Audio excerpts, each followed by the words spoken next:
जो हमने पुराने टॉपिक में पढ़ा है और गॉस लॉ का एप्लीकेशन पढ़ा है कि नहीं है? Application of Gauss law, Gauss के नियम के अनुप्रयोग, और उसमें अनुप्रयोग में सबसे पहला अनुप्रयोग आपने सीखा है एक अनंत लंबे सीधे तार में एक समान आवेशित अनंत लंबे सीधे तार के निकट वैद्युत क्षेत्र की लिखता, जिसका रेखीय आवेश घनत्व कितना दिया गया था? लीनियर चार्ज डेंसिटी कितनी दी गई थी? लैम्डा दिया गया था, लैम्डा कूलम पर मीटर। और इसके निकट r दूरी पर कोई पॉइंट P था जहां पर आपको electric field intensity find out करनी थी। पॉजिटिव वायर है तो आपके लिए फार्मूला क्या आया था? इसको निकल करके भाई सब E equal to 2kT/r3 2k lambda upon r, 2kT/r3 नहीं, 2k lambda upon r, या जनरली शॉर्ट में लिखना चाहते हैं 1/4 pi epsilon naught into 2 lambda upon r। ये इसलिए कराया जाता है ताकि आप इसकी वैल्यू 9 × 10⁹ इजीली न्यूमेरिकल सॉल्व करते समय रख पाओ, इसलिए इसको ऐसे रख दिया जाता है। और इसमें वैद्युत क्षेत्र की दिशा कहां है? अगर इस पॉइंट पे बात करोगे तो चार्ज कैसा है सारा? Away from wire. अगर ये सब नेगेटिव होता तो टुवर्ड्स वायर, तार की ओर, और तार से दूर। दो तरीके की डायरेक्शन इसमें बताई जाएगी। एक तो तार अगर धनात्मक ही होगा तो तार से दूर सारी दिशाएं होंगी, किसी भी पॉइंट पे जाओ तार से दूर होगा, और ऋणात्मक होगा तो तार की ओर होगी। ये हो गया इतना सवाल। और फार्मूला जो है वो देखो, बिंदु आवेश के कारण जो तीव्रता आती थी वो आती थी kq/r²। तो electric field due two point charge depends upon r² के इनवर्स पे डिपेंड करती है। लेकिन electric field due two point charge नहीं, लीनियर चार्ज, एक रेखीय आवेश है। ये लाठी चार्ज कह सकते हो। अरे एक लाठी मान लो और लाठी पर सारा चार्ज कैसे रखा है। तो इलेक्ट्रिक फील्ड ड्यू टू लाठी चार्ज डिपेंड्स ऑन 1/r² में नहीं करता। Electric field due to dipole on its axis or in equatorial position, electric field proportional 1/r³। ये सब याद होना चाहिए कि ये किसके कारण है? वैद्युत ध्रुव के कारण है, उसकी अच्छी और निरक्षीय स्थिति में किसी भी बिंदु पर। ये किसके कारण है? लाठी चार्ज, लीनियर चार्ज। और ये किसके कारण है? ये किसके कारण है? बिंदु आवेश के कारण। अरे इतना होश होना चाहिए कौन सा फार्मूला लिखा गया है। रिवीजन करके बैठोगे तो अपने आप होश रहेगा, नहीं वैसे होगा पसंद जैसे बैठ निहारोगे कि अरे ये कौन सा फार्मूला आ रहा है। तो चलो पॉइंट चार्ज का फार्मूला कितना आता है? a=kq/r²। ये है बिंदु आवेश के कारण सूत्र। उसके बाद a क्या है? 2k lambda/r। ये किसके कारण है? लाठी चार्ज।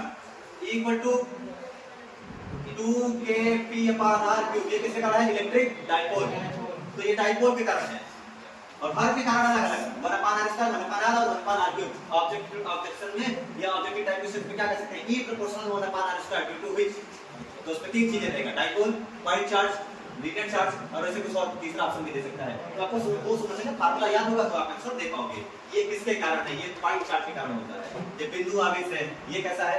रेखीय आवेश है, और ये कैसा है? डाइपोल के कारण है। वो क्या समझ में आ गया? लीनियर चार्ज के कारण। और इसके लिए जो ग्राफ बताया था आपको, ग्राफ भी बताया था हमने, है ना?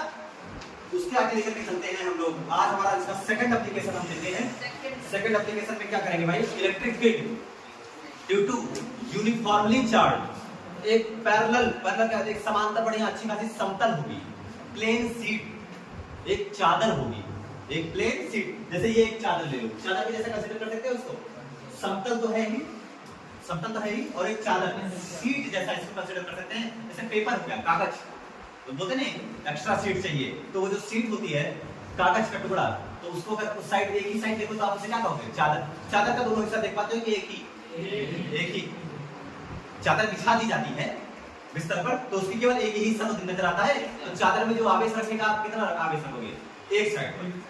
चादर में जो आवेश देने जा रहे हो किसको देते हैं? केवल एक साइड को आवेश देते हैं। अच्छा, इसके बेस पर एक न्यूमेरिकल बनाना चाहते तो बना सकते थे, बट बाद में बनाएंगे। अभी हम लोग पहले कर लेते हैं एप्लीकेशन वगैरह पूरा कंप्लीट कर लेते हैं। तो पहला सेकंड एप्लीकेशन लिखो सब लोग। क्या है? इलेक्ट्रिक फील्ड ड्यू टू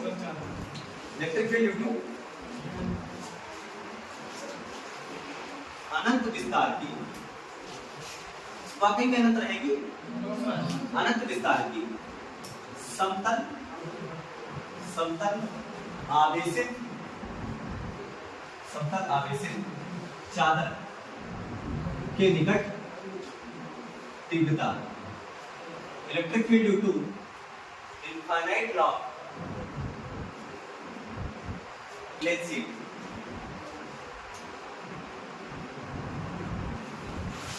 हो गया? Electric field due to infinite law, अनंत लंबी। अनंत लंबी का मतलब ये होगा कि उसका दोनों साइड में होगा वो चादर बहुत बड़ी होगी, विस्तार में वो वाकई में बहुत बड़ी होने वाली है। तो उसको बना लिया जाए अनंत विस्तार की एक चादर। कैसे बनाई? जैसे रॉड कैसे बनाई थी, ऐसे करके डॉट डॉट कर दिया था, तो वैसे इसको भी बनाते हैं लोग। और वो बनाते कैसे हैं भाई, ध्यान से देखो। इस बार चादर को ऐसे नहीं बिछाएंगे, ठीक है? चादर को हम ऐसे लेकर के आएंगे कि इसके परपेंडिकुलर रहे और चादर को बाहर लेकर आएंगे।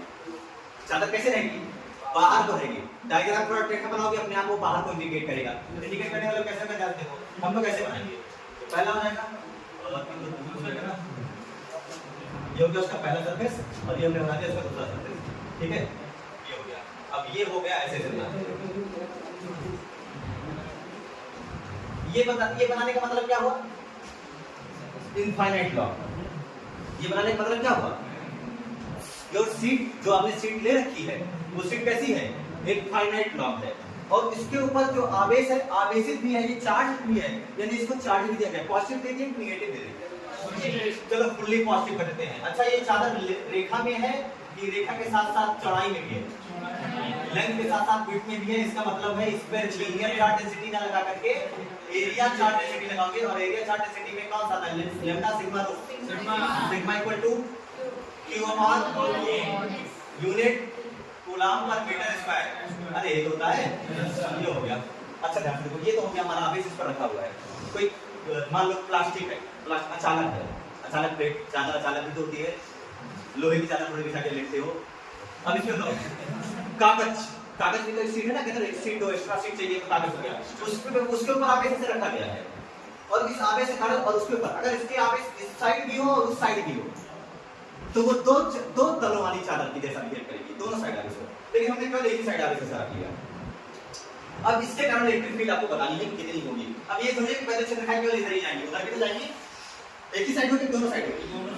तार तो ये तो तार में तो थ्री डी निकाला था ना, तार ऐसे ले रखा था, इधर भी क्षेत्र रेखा है, इधर भी फील्ड है, इधर भी फील्ड है, चारों तरफ फील्ड है। लेकिन इसमें ऐसा नहीं है, ठीक है? इसमें बाद आपके पास सीट है तो आपने आवेश ऐसे दे रखा है इसको, तो इधर फील्ड लाइन्स इधर जाएंगी और इधर जाएंगी, दोनों साइड जाएंगी। अब आप क्या करोगे? इसके निकट मान लेते हैं चादर कैसे रखी है, ऐसे। क्या चादर ऐसे रखी है? इससे सेंटर से मिल लेते हैं, इससे r दूरी पर कोई पॉइंट बाहर पी लेते हैं जहां पे क्या फाइंड आउट करना है? Electric field intensity find out करना है। At a distance of r there is a point p where we have to calculate electric field intensity। Clear है सबको? चादर कैसे रखी है समझ में आ चुका है? चादर ऐसे रखी है, इससे r दूरी पर r कैसे डिस्टेंस है? परपेंडिकुलर। यहां से r दूरी पर कोई पॉइंट p है जहां पे विद्युत क्षेत्र की तीव्रता बतानी है। लैम्डा लगाओगे, सिग्मा लगाओगे, रो लगाओगे, तो सिग्मा लिख देते हैं कहीं पर, sigma coulomb per metre square, sigma लिख दिया। चादर आपकी ऐसे रखी हुई है, इससे r दूरी पर कोई पॉइंट किया है जहां आपको इलेक्ट्रिक फील्ड फाइंड आउट करना है। क्या तरीका है, क्या पैटर्न है? Use of Gauss law. किसका क्या पढ़ रहे हो? ये डेरिवेशन थोड़ी है, कोई डेरिवेशन नहीं, ये असल में यूज ऑफ गॉस लॉ है, गॉस के नियम का प्रयोग है। तो गॉस का नियम यहां कहीं लगाएंगे। गॉस का नियम किसके लिए लगता है? फॉर ओपन बॉडी चार्ज या क्लोज बॉडी चार्ज? ये तो खुला है, ये तो आवेश खुला हुआ है, तो इसको बंद करना पड़ेगा। बंद करने के लिए हमें सोचना पड़ेगा क्या लेकर के आए। Cube line, cuboid line, cylinder line, है ना? जैसे कि आप सिलेंडर क्या लेकर आए? सिलेंडर लेकर आए, कितना बड़ा सिलेंडर लाइन? Infinite law. कितना बड़ा? Infinite law. क्या वाकई में चादर इनफाइनाइट लॉ है? नहीं, डिस्टेंस के रेस्पेक्ट में चादर का साइज इतना बड़ा है कि आपने क्या कह दिया कि ये इनफाइनाइट लॉ है। भाई आप इतनी दूर से, बहुत दूर से इस बोर्ड को देखोगे तो आपको ये बहुत छोटा नजर आएगा, लेकिन एकदम आप इस पर ले जाके टिका दोगे, फिर ऊपर नीचे देखने की कोशिश करोगे तो मे भी शायद आपको ऊपर का कुछ नजर ना आए, केवल एक बोर्ड ही नजर आए। तो इसकी साइज की तुलना में डिस्टेंस क्या है? बहुत कम है, और उसके लिए आपने इसका नाम क्या रखा? अनंत लंबी चादर। ये अनंत लंबी चादर हो गई, और इसके कारण यहाँ पर आपको बताना है तीव्रता कितनी है। हमने कहा क्या? जिस पॉइंट पर इलेक्ट्रिक फील्ड पता करनी हो वहां से आपका गुजरना चाहिए। कौन सा चीज? जिस पॉइंट पर इलेक्ट्रिक फील्ड फाइंड आउट करनी है वहां से गुजारते हैं हम लोग गॉसियन पृष्ठ। उस पॉइंट से गुजारते हैं एक गॉसियन पृष्ठ मान लेते हैं इसका भाई क्षेत्रफल अनुप्रस्थ काटा जो प्लेन एरिया है वो है a, समझे ना। और एक चीज ध्यान रखना, ये जब तब बनाना जो आपकी चादर है वो ऐसे है परपेंडिकुलर टू दिस सरफेस, और ये जो सिलेंडर है इसका ये जो क्रॉस सेक्शनल एरिया है ये दोनों पैरेलल है, समझ रहे हो ना। चादर जो है या आप ये कहिए कि जो इसकी एक्सिस है सिलेंडर की एक्सिस उसके परपेंडिकुलर चादर के क्या हो परपेंडिकुलर करके तो आर परपेंडिकुलर आएगा, और ये सिलेंडर आपने बना दिया इस साइड, तो ये आपका सिलेंडर हो गया भाई कंप्लीट, ठीक है। ये आपका सिलेंडर हो गया कंप्लीट इधर का, ये तो इधर का हिस्सा होगा जो पढ़ रहे हो, उधर भी तो है पीछे बनेगा नहीं बनेगा खुला नहीं रहेगा क्योंकि क्षेत्र रेखा उधर से भी क्रॉस कर रही है, तो इधर भी हम लोग क्या कर लेते हैं इसको बना लेते हैं, ठीक है। ये हो गया एरिया क्या है a, हमने एरिया अपने तरफ से एज्यूम कर लिया है, एरिया कितना लिख रखा है a, और यहाँ भी एरिया कितना ही होगा, अरे भाई ये वही सेम ही तो है, तो एरिया कितना होगा a। तो हमने एक सिलेंड्रिकल गॉसियन सरफेस की परिकल्पना करी, इमेजिन किया जो इसको कवर कर रहा है, और ये बेलन इतना बड़ा है कि पूरे चादर इसी में आ गई, ऐसा है दिखाया इतना छोटा जाता है। अब अनंत बड़ा तो बेलन दिखा नहीं सकते कि बहुत बड़ा दिखाया, ऑकवर्ड भी दिखने लग जाएगा, लेकिन ये बेलन है वाकई में कितना बड़ा, चादर बाहर नहीं है इसकी, चादर कहां चली गई है इसके अंदर, लेकिन हां अज्यूम करके पढ़ लेते हैं इसको कि ऐसा कुछ है। तो प्लस इसमें कहां से गुजरेगा उसके बारे में बात कर लेते हैं। जो भी फील्ड लाइंस निकलेंगी जरा ध्यान से देखो, यहां पर प्लस है बेटा, है ना, जो भी चादर ऐसे रखी है ना, सोचो ध्यान से सब लोग अच्छे से पढ़ो, देखो चादर ऐसे रखी है, सारा चार्ज इस पर है, इस पर, तो फील्ड लाइंस क्या ऐसे ही होंगी सारी, ऐसे होंगी नहीं होंगी, सारी फील्ड लाइंस ऐसे होंगी, अच्छा बहुत अच्छी बात है। और आपका जो सिलेंडर ले रखा है आपने वो कैसा है, वो सिलेंडर इसी में कहीं ऐसे रखा है आपने, है ना, सिलेंडर ऐसे ले रखा है। अब सिलेंडर ऐसे ले रखा है तो फील्ड लाइंस इधर से निकलेगी और इधर से निकलेगी, कर्व सरफेस से निकलेगी क्या कोई फील्ड लाइंस, क्या कोई फील्ड लाइंस कर्व सरफेस को कट करके जाएगी, खुद ही सोचो। चादर ऐसे है और जो सिलेंडर है आपने सिलेंडर ऐसे बना रखा है, और ये आपकी चादर है, तो फील्ड लाइंस ऐसे निकल रही है, ऐसे निकल रही है, ऐसे निकल रही है, तो मेरे ख्याल से इससे कोई फ्लक्स बाहर नहीं आ रहा है। तो यहाँ पर सबको फील्ड लाइंस की डायरेक्शन क्लियर हो चुकी है। फील्ड लाइंस कहाँ है, ऐसे ऐसे, ये किसकी डायरेक्शन बनाई जा रही है, फील्ड लाइंस की। इधर फील्ड लाइंस ऐसे होंगी, ऐसे होंगी, ऐसे होंगी, ऐसे होंगी, ये किसकी डायरेक्शन है, फील्ड लाइंस की। यहाँ से भी r डिस्टेंस पर और यहाँ से भी r डिस्टेंस पर ही ये पॉइंट रखा है, वो पॉइंट P है, ये पॉइंट सपोज कर लो P डैश है, इतना सा ही है। और दोनों सबका एरिया क्या है, ये जो सिलेंडर आपने लिया है एरिया क्या है, सेम। एरिया सेम क्यों लिया हमने, क्योंकि हम जो गॉसियन सरफेस लेते हैं वो सिमेट्रिकल होना चाहिए, अनसिमेट्रिकल नहीं रखते हैं। क्लियर हुआ इतनी बातें। अब आप क्या करिए, फ्लक्स निकालना शुरू कर दीजिए अलग अलग सरफेस से। सबसे पहले बताइए सरफेस का नाम दे दें P dash, P position 1 2 and 3 कर देते हैं, 3 ये है यहाँ पर इलेक्ट्रिक फील्ड का ऐसे है, और एरिया वेक्टर ऊपर को होगा, ये होगा तुम्हारा dA, या एरिया वेक्टर जो भी बोल दो, थीटा कितना हो जाएगा यहाँ पर 90, सेम नीचे भी हो जाएगा, यानी यहाँ पर जो होगा इलेक्ट्रिक फील्ड ऐसे होगी और एरिया वेक्टर कहाँ होगा, नीचे होगा। ये इलेक्ट्रिक फील्ड, ये एरिया वेक्टर, थीटा यहाँ भी हो गया 90, इसलिए इधर से कोई फ्लक्स नहीं करेगा। तो सबसे पहले φ1 ये है P डैश से गुजरने वाला फ्लक्स क्या सेम ही होगा जितना P से गुजर रहा है, क्योंकि डिस्टेंस सेम है, ऑब्जेक्ट सरफेस सिमेट्रिकल है, इलेक्ट्रिक फील्ड लाइंस उतनी ही है, इसलिए P और P डैश पर तीव्रता अलग अलग होगी कि एक ही होगी, एक ही होगी। तो सबसे पहली बात point the electric field intensity at P and P dash are equal, opposite same है, लेकिन डायरेक्शन में एक ही है कि अलग अलग है, वो उधर डायरेक्शन दे रही है और वो उधर डायरेक्शन दे रही है, तो परिमाण में बराबर है। तो बिंदुओं P व P डैश पर तीव्रता बराबर है, बराबर व इक्वल एंड अपोजिट, बराबर व विपरीत है। देख लो डायरेक्शन आपको दिख रही होगी भाई, बराबर व विपरीत है। और ये तो हो गया P व P डैश पर। इन P और P डैश से गुजरने वाला फ्लक्स सबसे पहले P से निकाल लो, फ्लक्स पासिंग फ्रॉम P से गुजरने वाला फ्लक्स, P से गुजरने वाला फ्लक्स बताइए, फ्लक्स पासिंग फ्रॉम P कितना आएगा, मान लेते हैं φ1, P ना 2 है क्या, वहां पर 2 है, φ2 P डैश कर लो, 1 ही निकालो पहले, बताओ कितना आएगा, dA cos थीटा। आप E dA लगाओगे लेकिन आपको तो एरिया पूरा पता नहीं है, एरिया कितना एज्यूम कर रखे हो A, तो E A बोलो cos थीटा बोलो, इलेक्ट्रिक फील्ड इधर और एरिया वेक्टर अंदर की बाहर बाहर, क्लोज सरफेस में एरिया वेक्टर की डायरेक्शन कहाँ होती है? बाहर होती है। तो यहाँ पर एरिया वेक्टर बाहर को होगा, इलेक्ट्रिक फील्ड भी बाहर को होगी। इस हिसाब से cos यहाँ पर ए भी बाहर, तो थीटा कितना 0, तो फाई 1 कितना हो जाएगा ई ए, cos 0 की वैल्यू 1। P से गुजरने वाला फ्लक्स, P से गुजरने वाला फ्लक्स पासिंग फ्रॉम P से गुजरने वाला फ्लक्स, बोलो कितना आएगा? सेम ही आएगा पाई 2। क्यों? क्योंकि E सेम है और A सेम है, तो E A cos 0 0 ही होगा, ये होता है 180 हो जाएगा, क्योंकि इलेक्ट्रिक फील्ड उधर है और एरिया उधर होगा। तो E A cos 0 कितना हो जाएगा? E A। और अब एक और छूट गया, कितने सिलेंडर में कितने सरफेस होते हैं? 3 की 2 फ्लैट और एक कर्व वाला। तो दोनों फ्लैट का तो आंसर दे दिया आपने। अब एक बच रहा है कर्व वाला, तो वक्रीय तल से गुजरने वाला flux passing from curve surface of the cylinder, वक्रीय तल से गुजरने वाला फ्लक्स, वक्रीय तल से गुजरने वाला फ्लक्स। बताओ वक्रीय तल से गुजरने वाला फ्लक्स आप बताइए, डायरेक्ट थीटा निकाल दो। फाई 3 है ना, वो कितना पोजीशन है? लिखा नहीं क्या? 1 2 लिखा, 3 नहीं लिखा? 3 लिख दो, 3 हो गया। बताओ फाई 3 कितना आएगा? ई ए, थीटा बोलो, ई ए cos 90। अच्छा ये ए है तो वो ए नहीं हो सकता, ए डैश कर दो क्योंकि एरिया अलग है ना। ई ए cos 90, उसका एरिया अलग होगा बेटा, ठीक है? 2 बाई अलग कर करके निकालोगे तो ई ए cos 90 कितना हो जाएगा? 0। अरे एक करे डैश का 0 आना था answer. Total flux, net flux passing from cylinder, इस गॉसियन क्रिस्टल से गुजरने वाला संपूर्ण फ्लक्स बताइए। संपूर्ण फ्लक्स कितना आएगा? अरे फाई नेट जो होगा वो phi 1 plus phi 2 plus phi 3 that is कितना होगा? फाई 1 कितना है? ये प्लस फाई 2 कितना है? अगेन ये है, और फाई 3 0, यानी कर्व सरफेस से नहीं गुजर रहा है। तो जो नेट फ्लक्स आपका आया फाई नेट वो आया EA plus EA, 2 times EA आया।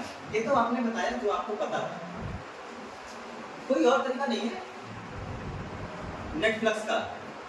Another way of finding flux, कोई और तरीका बताओ। एक और तरीका होता है फ्लक्स को बताने का, गॉस लॉ। अरे किसका एप्लीकेशन नहीं है बेटा? Gauss law. गॉसियन सरफेस में है, गॉस लॉ नहीं लगाओगे, लगाओ तो टोटल फ्लक्स पा गया डायरेक्ट। जो मेथड होता है मैथमेटिक्स, जो इक्वेशंस है फ्लक्स की उससे, लेकिन गॉस लॉ से भी तो फ्लक्स आता है। Flux passing from any close body, किसी बंद पृष्ठ से गुजरने वाला जो फ्लक्स होता है क्या होता है? 1 epsilon naught times to the net charge enclosed by the surface. उस पृष्ठ से घिरे हुए कुल आवेश का 1 एप्सिलॉन नॉट गुना होता है। जितना भी फ्लक्स बाहर आएगा वो होगा कि अंदर आवेश कितना है उसका 1 एप्सिलॉन नॉट गुना कर दो। तो नेट फ्लक्स, परंतु गॉस के नियम से, बट फ्रॉम गॉस लॉ, परंतु गॉस के नियम से, गॉस का नियम क्या बताता है? गॉस के नियम से phi net equal to Q inside upon क्या? Q remove, Q upon Q तो पता ही नहीं किसी को, Q पता है किसी को? नहीं पता, लेकिन सिग्मा पता है। सिग्मा बराबर क्या होता है? Q अपॉन इस सिलेंडर का A। तो यहाँ से Q बराबर कितना हो जाएगा? Sigma into A। तो आपको नहीं लग रहा था Q है वहाँ सिग्मा रख दिया जाए, जितना वो क्लोज कर रहा है चार्ट को। तो इसको हम आगे लिख सकते हैं sigma A upon epsilon not. ये भी नेट फ्लक्स है, ये भी नेट फ्लक्स है कि नहीं है दोनों? तो इक्वेशन 1 इक्वेशन 2 आपको नहीं करो, जब दोनों ही नेट फ्लक्स है, जब लेफ्ट LHS बराबर होगा तो RHS भी बराबर होगा। ये दोनों इक्वेट कराओगे तो आपके पास आंसर क्या आने वाला है? समीकरण 1 और 2 से फ्रॉम इक्वेशन 1 एंड 2, बिकॉज़ दोनों फ्लक्स नहीं है। तो 2EA इक्वल्स टू हो जाएगा sigma A upon epsilon not, sigma A upon epsilon not. कुछ जाएगा क्या? केवल एरिया ये ले लिया। तो यहाँ से E बराबर आपका आया सिग्मा अपॉन एप्सिलॉन नॉट। इसमें R का कोई यूज आया? जो R का कहीं R आ रहा है? R क्या है मतलब क्या? Electric field due to infinite long plane sheet doesn't depends on shape and size, distance from the sheet where you have to calculate electric field. चादर से कितनी भी दूरी पर चले जाओ, कितनी भी दूरी पर चले जाओ, मान लो ये चादर है, यहाँ पर बैठे हो सिग्मा पान 2 एप्सिलॉन नॉट, यहाँ पर आए सिग्मा पान 2 एप्सिलॉन नॉट, यहाँ पर आए सिग्मा पान 2 एप्सिलॉन, किसी भी पॉइंट पर चले जाओ कितना रहने वाला है? सिग्मा पान 2 epsilon not expecting end of the sheet इस चादर के किनारों पर ना जाओ, बस किनारों पर चले जाओगे तो वहां चार्ज का इफेक्ट कम हो जाएगा। लेकिन अगर आप ये यहाँ से यहाँ के बीच में ही रहते हो तो आपको हर जगह कितना मिलने वाला है, सिग्मा अपान 2 एप्सिलॉन नॉट। और ये सिग्मा अपान 2 एप्सिलॉन नॉट इसलिए है क्योंकि चादर के एक ही तरफ चार्ज है, दोनों तरफ चार्ज थोड़ी है। चादर में कैसे बनाया है, ऐसे बनाया ना, और एक तरफ ही आवेश रखा है। चादर के दोनों तरफ आवेश नहीं है। और ये चादर कैसे दे रखा है हम लोगों ने, प्लेन शीट तो है ही, इसको हमने मान लो कोई प्लास्टिक का कोई अचालक ले रखा है। कैसे ले रखा है, अचालक यानी इंसुलेटर ले रखा है भाई। इंसुलेटर इसलिए ले रखा है क्योंकि अगर इंसुलेटर ना लेते तो ये चार्जेस जो होते हैं हमको पता है कि अगर उस चालक होता है तो आवेश उस पर रन कर सकता है। चालक किसे कहते हैं, जिस पर आवेश गति कर सकता है। गति कर सकता है, नहीं कर सकता है, ठीक है। तो आवेश गति कर सकता है। कल वीडियो बनाई गई थी, कोड में दी जाएगी, उसमें देख लेना चालक के प्रकार, ठीक है, आज हो जाएगी। तो उसमें देखना कि चालक के बारे में बताया गया है कि चालक पे आवेश गति कर सकता है, इसलिए अगर चालक प्लेट लेंगे तो इसके आवेश में धक्का लगता रहेगा, घूमते रहेंगे। और हमें एक समान आवेश करना है जिसको यूनिफॉर्मली चार्ज से बोलते चले गए, देते चले गए, और वो आराम से टिका हुआ है। अब स्टडी करना आसान है कठिन? आसान है, क्योंकि चार्ज क्या हुए सारे ऐसे रख दिया, सब तो ऐसे से आराम से रखे हुए हैं, एक्टिविटी करना आसान है। और अगर सोचिए कंडक्टर होता तो क्या धक्का लगता रहता, मूव करते रहते, और तुम निकाल लेते। 2 न्यूटन पर कूलम आई, फिर दूसरा आया, तुम्हारे टीचर आया, आपने अरे 4 आ गए, कैसे नापा था, फिर आगे जा पर बात समझ आ रही है। इसलिए कैसा लेना चाहिए इसको, चादर कैसी ले लो, चादर ले लो, ताकि स्टडी आसान हो जाए। बात समझ आ रही है कुछ, क्यों ऐसा लिया जाए? चलो उदाहरण एक हाथ से ये हेडिंग कैसे पढ़ी रहेगी, चलो पढ़ी रहने दो। आइए देखें, फार्मूला क्या है, E equal to sigma upon 2 epsilon naught. It is independent of R। इसमें R का कोई टर्म नहीं है। इसका मतलब है आप चादर से कितनी भी दूरी पर चले जाओ, तीव्रता समान रहने वाली है। तीव्रता क्या रहने वाली है, समान रहने वाली है। इसको ऐसे भी समझ सकते हो कि जैसे मान लो ये कोई बेलन है, और बेलन चादर कितनी लंबी थी, R से कोई लेना देना है इलेक्ट्रिक फील्ड को नहीं है। तो जो भी आप बेलन चाहे इतना बड़ा भी बना सकते हो, चाहे जितनी दूरी पर चले जाओ, जितनी दूरी पर चले जाओ, electric field equal and opposite होने वाली है। तो यहाँ भी सिग्मा अपान एप्सिलॉन नॉट आएगा 2 एप्सिलॉन नॉट, और यहाँ भी कितना आने वाली है, सिग्मा अपान 2। चाहे जितना बड़ा बेलन बना लो, हर जगह पर सारे पॉइंट पर इलेक्ट्रिक फील्ड एक समान रहने वाली है। उसकी वैल्यू कितनी रहने वाली है, सिग्मा अपान 2 एप्सिलॉन नॉट। ये सबको याद होना चाहिए। और ये तब है जब चादर के दोनों तरफ चार्ज है कि एक ही तरफ, एक ही तरफ। मैंने आपको अच्छे से बता दिया है, अच्छे से याद रखना है। सोचो अगर हमारे पास दोनों तरफ चार्ज हो जाए, दोनों तरफ, ऐसी चादर ले लो। अब हम उसे चादर ना बोल के प्लेट बोल सकते हैं। जैसे मान लो कि हमने कोई ये लिया, ठीक है, इसके इस साइड पे चार्ज रख दिया, इसके इस साइड पे चार्ज रख दिया, तो ये हो गई डबल चादर, 2 चादर की जैसा। दोनों पृष्ठ पर आवेश हो चुके हैं, ठीक है। तो कहीं कहीं इसको प्लेट लिखते हैं, प्लेट नहीं भी लिखेंगे तो कोई दिक्कत नहीं है। आपसे बताया जाएगा कि दोनों पृष्ठों पर आवेश है, और पृष्ठों का आवेश मतलब आपको सिग्मा सिग्मा दिया जाएगा, सिग्मा 1 सिग्मा 2, ऐसा क्वेश्चन दिया है, ठीक है। तो चादर और प्लेट में डिफरेंस क्या हो सकता है, अगर मान लो कहा जाए प्लेट में हम दोनों तरफ चार्ज रख सकते हैं, और चादर में केवल जब चादर रखोगे तो एक ही तरफ आवेश रखोगे। चादर दो ले सकते हो, एक पहली चादर मान लो हमने ऐसे ली, ठीक है, और एक दूसरी चादर ऐसे ली। अगर इसको प्लस प्लस कर दिया गया, और ये कहा गया 2 चादर है और एक पर प्लस प्लस है, दोनों प्लस प्लस है मान लो, तो बताओ बीच में इलेक्ट्रिक फील्ड कितनी हो सकती है, दोनों प्लस प्लस है बेटा, कैसे शून्य पता चला। सोचो इससे और दूरी पर, इससे इतनी दूरी पर दूर होगी कि इसके ओर होगी, 1 के कारण, 1 के कारण, एक के कारण इलेक्ट्रिक फील्ड राइट में होगी, लेफ्ट में होगी, ऊपर होगी, नीचे होगी, 1 के कारण। पी पर लेफ्ट इधर होता है, जान लो, सही है ये इलेक्ट्रिक फील्ड ड्यू टू 1, ये इलेक्ट्रिक फील्ड ड्यू टू 2 है। दूसरा प्लस से दूर होती है, और इस वाले प्लस से भी दूरी होगी, तो इलेक्ट्रिक फील्ड ड्यू टू 1 किधर होगी, राइट साइड पर होगी। नेट इलेक्ट्रिक फील्ड कितना हो जाएगा, कहां 0, तुम्हें तो सिग्मा बताया ही नहीं है। अगर दोनों का सिग्मा सेम होगा तब 0 आएगा बेटा, अगर सिग्मा 1 सिग्मा 2 करते तो 0 नहीं होता, तब सिग्मा 1 सिग्मा 2 बराबर होना चाहिए। दो चादरों के बीच में क्षेत्र की तीव्रता शून्य तब होगी जब दोनों समान आवेशित हों और दोनों का पृष्ठीय आवेश घनत्व एरिया चार्ज डेंसिटी भी सेम हो, दोनों समान आवेशित हो, इक्वली चार्ज हो, उनका नेचर सेम हो, दोनों समान आवेशित हो। समान आवेश मतलब परमाणु आवेश का सेम ही हो, सिग्मा 1 सिग्मा 2 के आपस में क्या हो, बराबर हो। तो इसके एप्लीकेशंस में, इसी डेरिवेशन में और 2-3 एप्लीकेशन जो आपको जानना है वो क्या क्या चीजें हैं, हम आप अपनी प्लेट एक पॉजिटिव दूसरी नेगेटिव भी तो रख सकते हो, नहीं रख सकते, दोनों नेगेटिव रख सकते हो, दोनों पॉजिटिव, दोनों का सिग्मा सेम, दोनों का सिग्मा अलग अलग, कई तरीके का न्यूमेरिकल बना सकते हो उस पर। एक ही में एक कर लो और उसी के बेसिस पर सब न्यूमेरिकल आपका सॉल्व हो जाएगा। क्या है देख लेते हैं। इसी के बेसिस पर हम क्या कर लेते हैं, हमारे पास कोई प्लेट है, क्या चीज है हमारे पास, कोई प्लेट, और कोई प्लेट है, प्लेट के निकट तीव्रता इंटेंसिटी ड्यू टू प्लेट।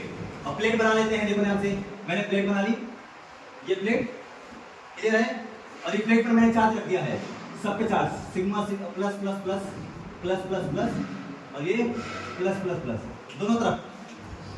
अब एक ऐसी चादर ले लिया है, प्लेट का मतलब एक ऐसी चादर ले लिया है जिसके दोनों तरफ, दोनों साइड पर क्या रखा है, चार्ज। अब दोनों पर सिग्मा सेम है, इधर भी सिग्मा है और इधर भी क्या है, सिग्मा। प्लेट के निकट किसी r दूरी पर पॉइंट P है जहां इलेक्ट्रिक फील्ड पता करनी है। दोस्तों तो क्या इसको दो चादर में तोड़ा जा सकता है, कितनी चादर में, दो चादर में। आप ऐसे मत बनाइएगा, दो चादर में इसको तोड़ सकते हैं, एक इधर की साइड और एक इधर की साइड। अब इस चादर के कारण, पहली चादर के कारण सिग्मा ड्यू टू, मान लो इसको दो पृष्ठ मान लेते हैं, सरफेस 1 और surface 2। Electric field due to surface 1, E due to surface 1 बोलो कितना आएगा एट P, E1 मान लेते हैं, ठीक है।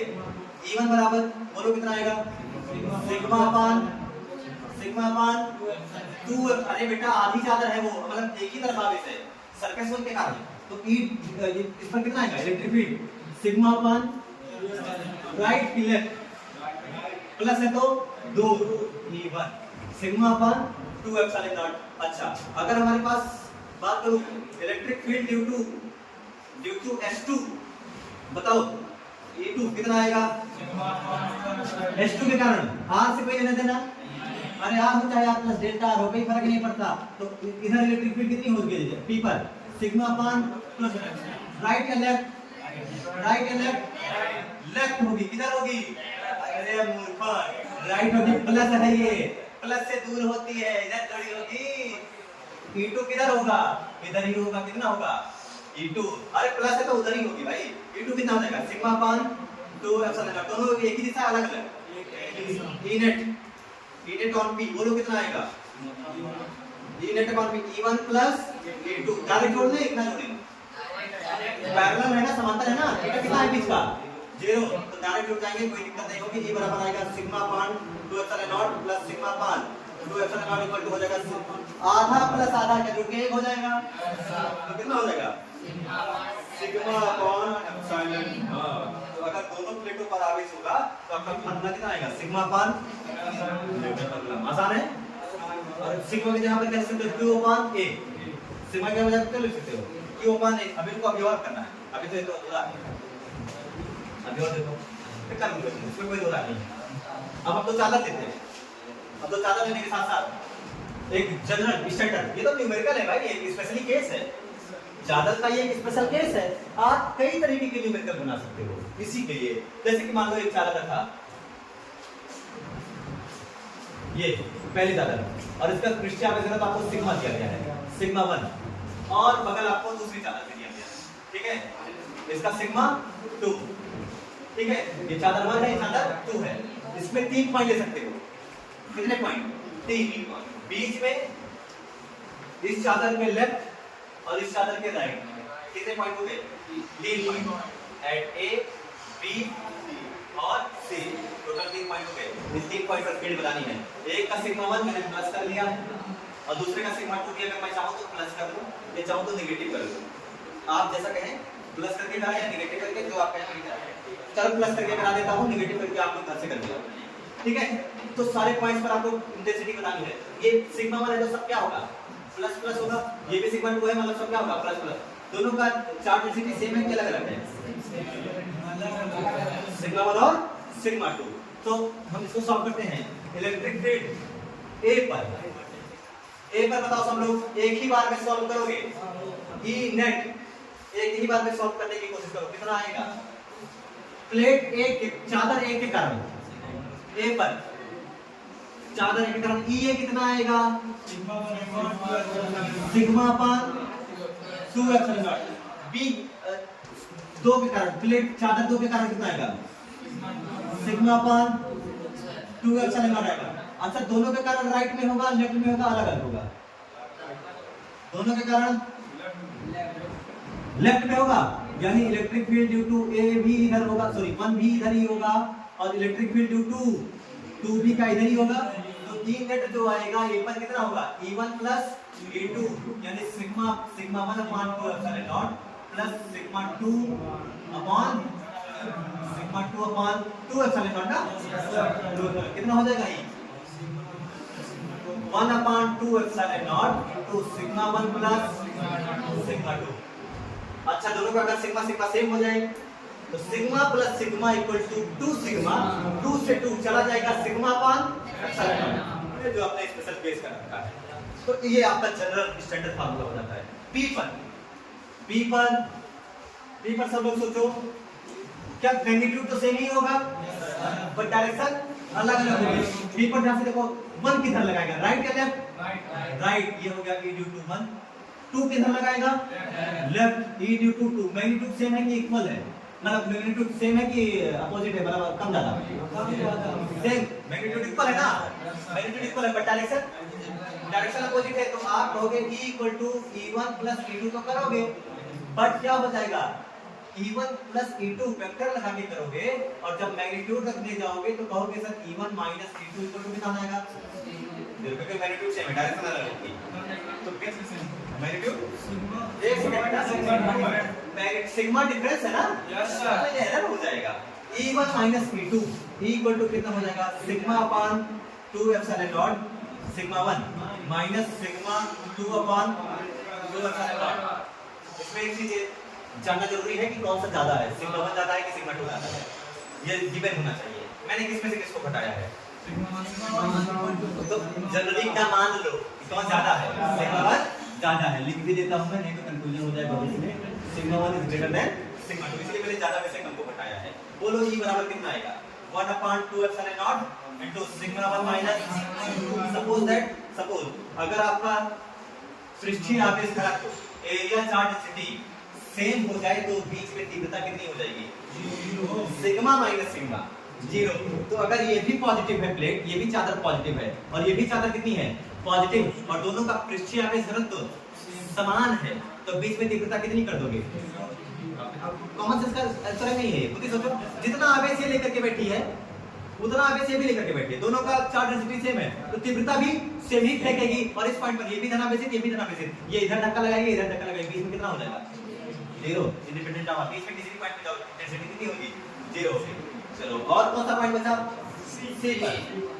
क्या C पर सेम ही आंसर आएगा या अलग आएगा, सोच के बताना।